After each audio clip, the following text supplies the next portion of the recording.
Nas profundezas da linguagem profética das Escrituras, existem imagens que transcendem o tempo, figuras que não desaparecem com as gerações, mas permanecem como enigmas esperando para serem revelados.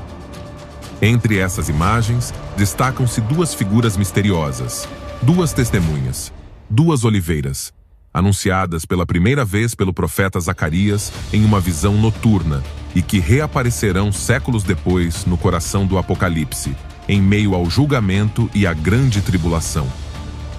Quem são estas duas oliveiras que estão diante do Senhor de toda a terra?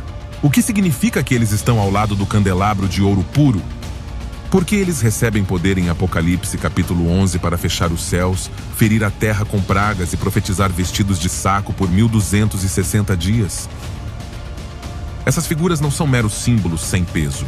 Eles são peças-chave dentro do plano divino para os julgamentos finais, instrumentos do céu em meio ao caos e portadores de uma verdade que o mundo tenta silenciar há séculos.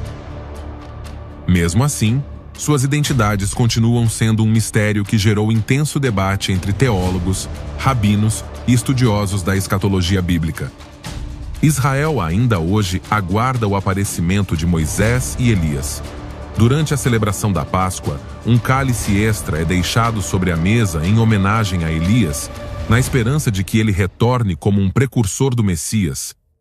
Conforme anunciado em Malaquias capítulo 4, versículo 5, eis que eu vos enviarei o profeta Elias, antes que venha o grande e terrível dia do Senhor. Da mesma forma, a figura de Moisés, o grande libertador, está profundamente enraizada na esperança messiânica do povo judeu. Ambos representam a lei e os profetas, e muitos acreditam que eles serão os que retornarão como as duas testemunhas durante a tribulação. Então eles serão Moisés e Elias? Ou talvez Enoque e Elias, os únicos homens que, segundo as Escrituras, não conheceram a morte? Ou serão dois novos servos que Deus levantará com poder profético para aquele momento crítico? Todas essas questões geraram longas discussões. O que sabemos é que essas duas testemunhas pregarão com autoridade em meio à grande tribulação. Eles enfrentarão o anticristo e, após cumprirem sua missão, serão mortos em Jerusalém, a cidade que espiritualmente se chama Sodoma e Egito, onde nosso Senhor também foi crucificado. Seus corpos permanecerão em exibição pública por 3 dias e meio, enquanto o mundo inteiro celebra suas mortes. Mas então, Deus intervirá. O Espírito da vida descerá sobre eles, e eles se erguerão diante do olhar atônito das nações. Eles serão ressuscitados e levados ao céu em uma nuvem gloriosa. Então, caro ouvinte, se você quiser se aprofundar mais neste tópico fascinante e entender mais sobre quem podem ser essas duas testemunhas, convido você a assistir a este vídeo até o final. Você descobrirá detalhes e mistérios que talvez nunca tenha considerado antes sobre esses personagens proféticos. Antes de continuarmos, gostaríamos de saber a sua opinião. Quem você acha que serão as duas testemunhas? Moisés e Elias? Enoque e Elias? Ou talvez testemunhas completamente diferentes?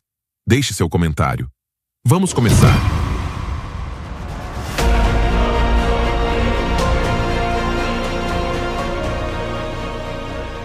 Sem dúvida, é lindo estudar profecias. Cada palavra que Deus falou por meio de seus profetas tem um eco eterno, um peso de glória e uma relevância que transcende os séculos. O capítulo 4 de Zacarias não é exceção. Esta visão foi dada em um momento crítico para o povo de Deus. Para entender seu significado, precisamos viajar de volta ao tempo em que foi proclamado.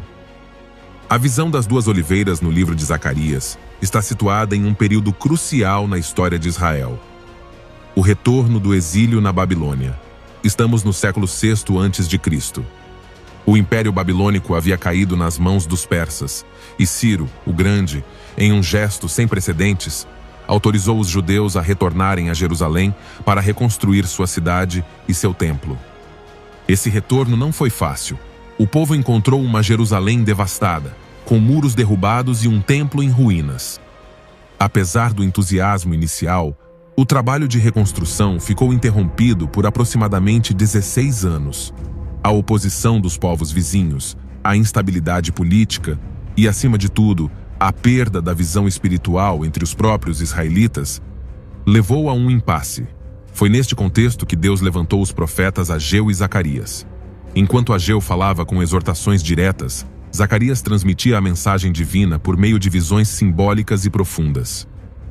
A quarta visão, contendo o candelabro de ouro e as duas oliveiras, foi entregue naquele contexto de crise espiritual e necessidade de encorajamento. O povo precisava lembrar que a obra de Deus não é realizada pela força humana, mas pela direção e poder do seu Espírito. A visão foi dada especificamente para encorajar os líderes da época e encorajar o povo a perseverar na missão divina de restaurar o templo. O livro de Zacarias, como um todo, é caracterizado por uma forte carga messiânica e escatológica. Suas visões não são dirigidas apenas à sua própria geração, mas antecipam uma dimensão futura do plano de Deus, além do seu tempo imediato. Portanto, o que parece uma visão local e momentânea é projetada em direção a algo muito mais amplo, o desígnio eterno do reino. Agora, para entender o assunto, vamos observar as passagens bíblicas onde essa visão celestial aparece. Vamos começar lendo Zacarias, capítulo 4, versículo 2. E ele me disse: "O que você vê?" E respondi: "Olhei, e eis um candelabro todo de ouro, com uma bacia em cima dele, e as suas 7 lâmpadas em cima do candelabro, e 7 tubos para as lâmpadas que estavam em cima dele." Zacarias vê um candelabro de ouro, semelhante ao usado no tabernáculo, mas com uma peculiaridade: ele é alimentado diretamente de um reservatório central. Este reservatório é um símbolo de provisão contínua e está conectado a 7 lâmpadas por 7 tubos, representando a plenitude do Espírito de Deus, fornecendo luz sem interrupção. Na Bíblia, o número 7 indica perfeição, totalidade divina.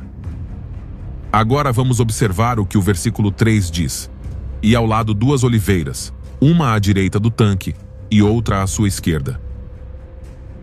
Aqui encontramos os 2 elementos centrais da nossa investigação: as 2 oliveiras. Elas não ficam simplesmente ao lado do castiçal, mas ao lado do reservatório que alimenta as lâmpadas. A posição deles revela que eles estão intimamente relacionados ao fornecimento de óleo que mantém a luz acesa.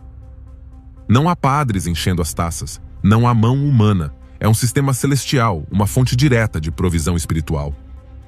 Zacarias, vendo isso, fica impressionado e, nos versículos 4 e 5, diz o seguinte: "Continuei e falei, dizendo ao anjo que falava comigo: 'O que é isso, meu senhor?' E o anjo que falava comigo respondeu e disse-me: 'Não sabes o que é isto?' E eu disse: 'Não, meu senhor.'" Embora seja um profeta, Zacarias não entende a visão. Não basta ver o espiritual, é preciso também receber revelação do céu. É por isso que o anjo começa a explicar a chave da mensagem. O versículo 6 continua: "Então ele respondeu e falou-me, dizendo: Esta é a palavra do Senhor a Zorobabel, dizendo: Não por força nem por poder, mas pelo meu espírito, diz o Senhor dos Exércitos." Esta frase é uma declaração profética que tem sido repetida há séculos. Não por força nem por poder, mas pelo meu espírito. Aqui está o centro da visão. A verdadeira luz, o avanço da obra de Deus e o testemunho fiel não podem ser sustentados por meios humanos, mas pela ação viva do Espírito Santo. O óleo representa aquela unção contínua que vem do alto. Agora, mais adiante, nos versículos 11 e 12, Zacarias insiste na explicação dessas 2 oliveiras. Prestemos atenção ao que diz a história bíblica. "Continuei falando e disse-lhe: O que significam estas 2 oliveiras à direita e à esquerda do candelabro?" Falei novamente e disse-lhe: "Qual é o significado dos 2 ramos de oliveira que derramam óleo como ouro através de 2 tubos de ouro?" O profeta percebe que as oliveiras não estão ali como um símbolo decorativo. Eles estão derramando óleo através de tubos de ouro, ou seja, são canais vivos de provisão espiritual direta. O ouro na Bíblia representa o divino, o puro, o incorruptível. Não há manipulação ou fabricação humana aqui. É um ato sagrado, contínuo e celestial. E finalmente o anjo responde com uma frase enigmática, mas poderosa. Vamos ler o versículo 14. "E disse ele: Estes são os 2 ungidos que estão diante do Senhor de toda a terra." A palavra hebraica para ungido é literalmente filhos do óleo, Benei Hayitzhar. Eles não apenas foram ungidos uma vez, mas sua identidade é marcada pela própria unção. Eles vivem diante do Senhor, eles estão diante dele. Seu ministério não depende dos aplausos de homens ou de estruturas religiosas, mas de um relacionamento constante com a fonte do poder divino. Agora, vamos passar para o último livro da Bíblia, onde essa visão ressurge com força profética. Vamos ler Apocalipse, capítulo 11, versículos 3 e 4. E darei poder às minhas duas testemunhas, e profetizarão por 1260 dias, vestidas de saco. Essas testemunhas são as duas oliveiras, e os dois candelabros que estão diante do Deus da terra. Aqui, João, o apóstolo, registra a linguagem exata de Zacarias. As duas oliveiras reaparecem, mas não mais como símbolos estáticos, mas como pessoas vivas, testemunhas reais que profetizam com poder durante a grande tribulação. Eles próprios são identificados como oliveiras, porque estão cheias de óleo, e como candelabros, porque são portadores de luz. Eles não são movidos pela emoção nem pela tradição. Eles estão diante do Deus da terra, assim como aqueles na visão de Zacarias. A conexão entre ambos os textos é indiscutível. O que foi revelado como uma visão ao profeta pós-exílico, agora se manifesta como uma missão real no fim dos tempos. Deus levanta testemunhas com lâmpadas acesas e óleo celestial para proclamar sua verdade em meio ao caos global. O grande ensinamento é este: o verdadeiro testemunho de ontem, hoje e sempre só pode ser sustentado se o óleo do Espírito fluir. Sem essa unção, as lâmpadas se apagam, as vozes se silenciam e o povo perece. Agora, depois de ter examinado as passagens bíblicas de Zacarias e Apocalipse, e de ter compreendido que as duas oliveiras representam uma conexão direta com o óleo do Espírito Santo, é inevitável fazer uma das perguntas mais debatidas na escatologia bíblica: quem são as duas testemunhas que aparecem em Apocalipse capítulo 11? Antes de responder a esta pergunta, gostaria que lêssemos novamente os versículos 3 e 4 do capítulo 11 do Apocalipse. E darei poder às minhas duas testemunhas, e profetizarão por 1260 dias, vestidas de saco. Essas testemunhas são as duas oliveiras e os dois candelabros que estão diante do Deus da terra. Esta revelação mostra que Deus não deixou de ter voz em meio ao julgamento, mesmo quando o sistema do anticristo estiver operando no mundo. Entretanto, ao longo da história, estudiosos, teólogos e exegetas propuseram 3 interpretações principais da identidade dessas duas testemunhas. Vamos analisá-los. Número 1. Elias e Moisés, representantes da lei e dos profetas. Uma das posições mais fortes afirma que as duas testemunhas serão Elias e Moisés, duas das figuras mais proeminentes do Antigo Testamento.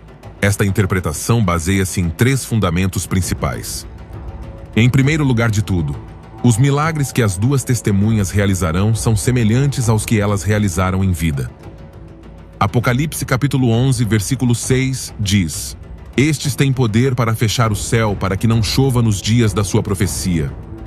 E têm poder sobre as águas para convertê-las em sangue e para ferir a terra com toda sorte de pragas, quantas vezes quiserem. Esta é uma referência clara a Elias e Moisés. Elias fechou o céu por 3 anos e meio, de acordo com 1 Reis capítulo 17, versículo 1.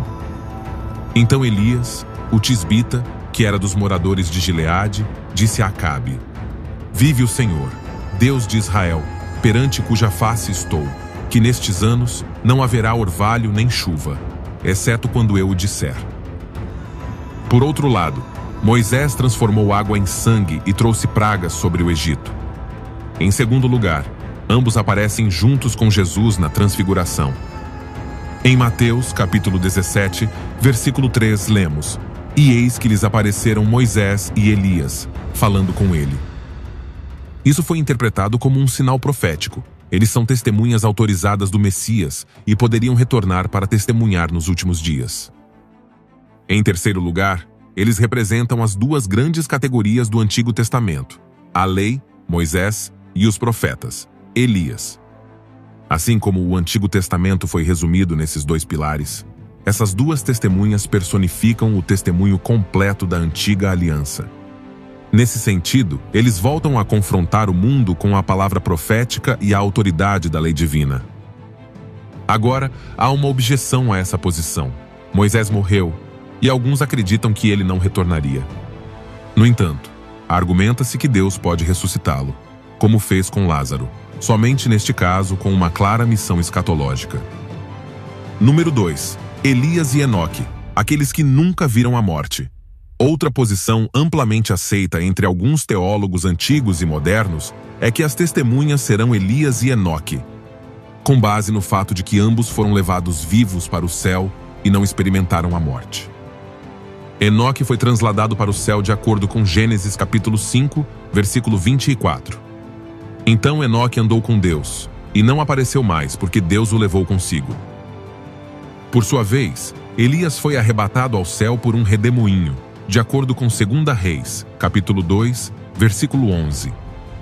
E aconteceu que, indo eles ainda conversando, eis que um carro de fogo, com cavalos de fogo, os separou de ambos, e Elias subiu ao céu num redemoinho.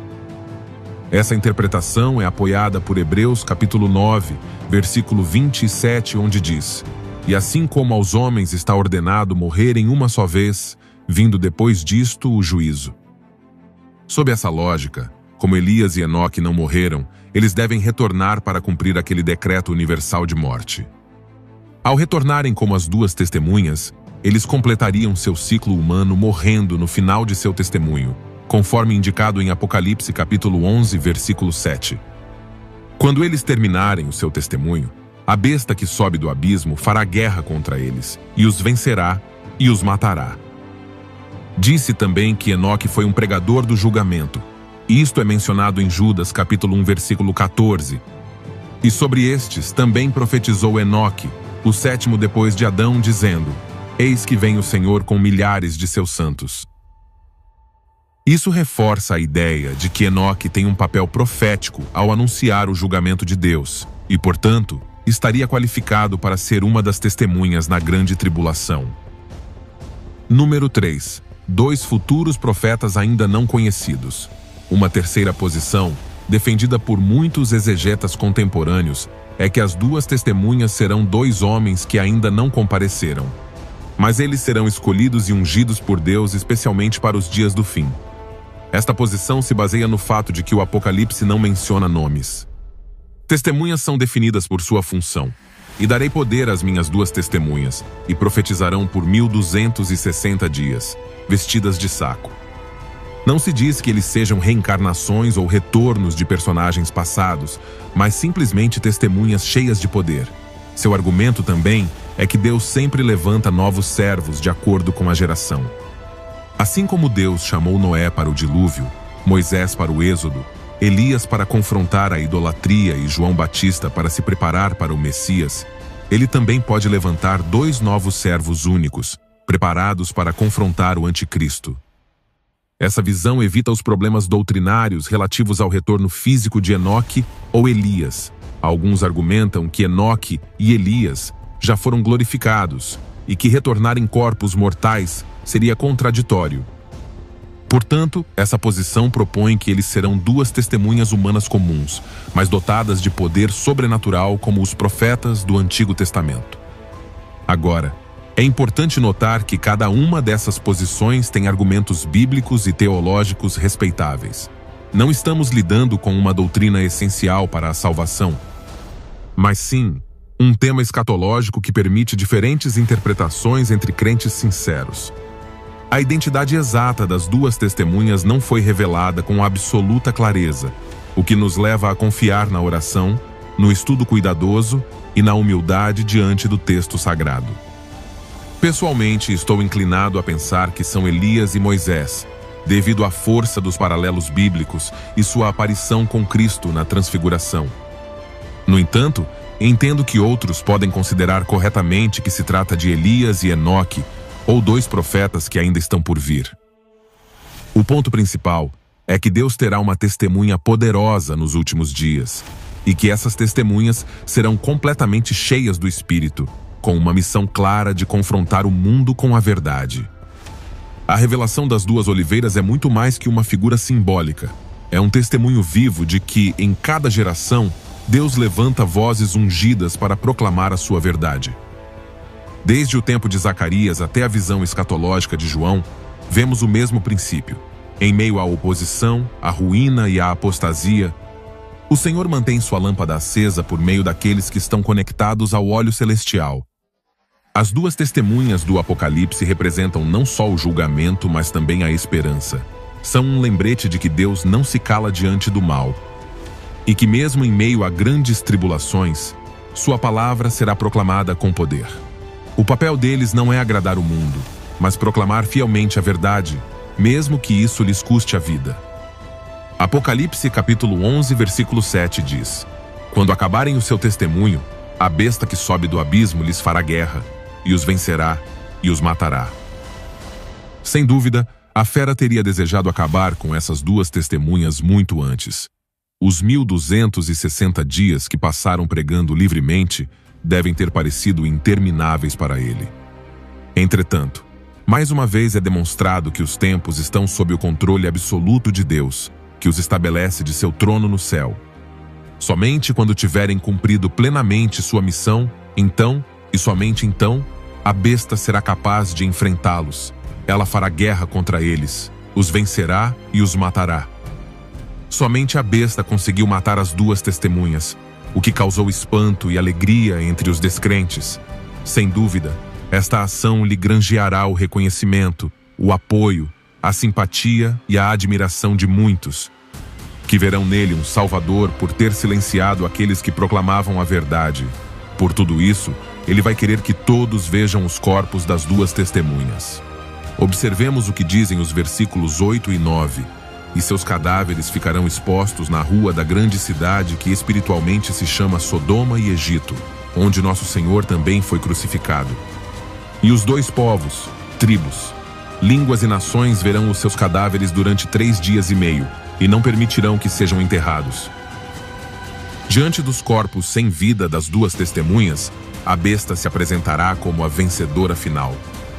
Em pouco tempo, ela exigirá adoração, convencendo a humanidade de que não há ninguém mais poderoso do que ela e que não há Deus lá fora. Portanto, será proclamado como o único poder absoluto. Não permitir que os corpos sejam enterrados não apenas glorificará sua aparente vitória sobre aqueles que pareciam invencíveis, mas também enviará uma mensagem de alerta. Servirá como um aviso para qualquer um que ouse desafiar sua autoridade. Foi, sem dúvida, uma demonstração calculada de domínio e poder. Mas também havia um ódio profundo. Em quase todas as culturas, deixar corpos insepultos é considerado uma grande desonra. Entretanto, mesmo depois de mortos, a besta queria continuar humilhando-os. Eu odiava intensamente o que eles defendiam e a mensagem que eles proclamavam. E ela não era a única. Multidões de diferentes nações compartilhavam o mesmo ressentimento. E assim eles continuarão a descarregar sua fúria em seus corpos inertes, como se ainda pudessem silenciar suas vozes. É por isso que nos é dito que pessoas de todos os povos, tribos, línguas e nações verão seus cadáveres. Será um evento global, um espetáculo sem precedentes. A expectativa será enorme, porque durante 3 anos e meio, essas duas testemunhas proclamaram a mensagem de Deus com uma autoridade que ninguém poderia impedir. Seus corpos provavelmente serão exibidos em programas de televisão no mundo todo e se tornarão virais na internet. Outro detalhe importante é o local onde tudo isso acontecerá. Dizem-nos que os seus corpos ficarão na rua da grande cidade, que espiritualmente se chama Sodoma e Egito, onde nosso Senhor também foi crucificado. Mais uma vez, o apóstolo João intencionalmente contorna a situação antes de revelar o local específico ao qual ele está se referindo. Na verdade, ele não menciona seu nome diretamente, mas nos leva a deduzi-lo através das pistas que nos oferece. Mas esse detalhe não é acidental, pois também busca nos mostrar a condição espiritual e moral da cidade onde tudo isso acontece. A que lugar você realmente está se referindo? Comecemos destacando que esta cidade é espiritualmente identificada com Sodoma e Egito. Ambos são reconhecidos na Bíblia por sua profunda maldade e por terem sido objeto de julgamento divino. Sodoma simboliza orgulho, perversão e corrupção moral, enquanto o Egito evoca a escravidão, a opressão e a tirania que o povo de Deus sofreu no passado. É verdade que há muitas cidades no mundo que poderiam se encaixar nessas características, mas apenas uma é o lugar onde nosso Senhor foi crucificado. Esta é uma referência clara e indiscutível a Jerusalém. E embora essa comparação possa parecer chocante para nós, ela não é nenhuma novidade. O profeta Isaías já havia usado uma linguagem semelhante ao se referir aos líderes e ao povo de Judá, chamando-os de príncipes de Sodoma e povo de Gomorra, conforme mencionado em Isaías capítulo 1, versículo 10. À primeira vista, Jerusalém pode parecer uma cidade santa, mas aos olhos de Deus, ela se tornou um símbolo de perseguição. Durante séculos ele perseguiu os servos do Senhor, e no auge de sua maldade, foi lá que o próprio Filho de Deus foi crucificado. Agora, seguindo a mesma linha de violência e reflexão da verdade, o cemitério onde aqueles 2 testemunhos morreram e seus corpos foram expostos. Mas a história não termina aí. Depois desses 3 dias e meio, o Espírito da vida enviado por Deus entra neles, e eles ficam de pé, diante do olhar aterrorizado de todos que os observam.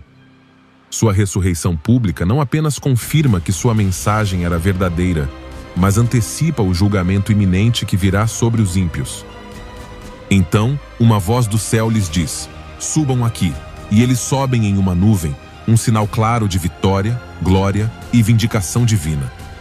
Este acontecimento nos lembra que a fidelidade a Deus pode custar-nos a vida, mas também que a ressurreição é certa para aqueles que testemunham com coragem.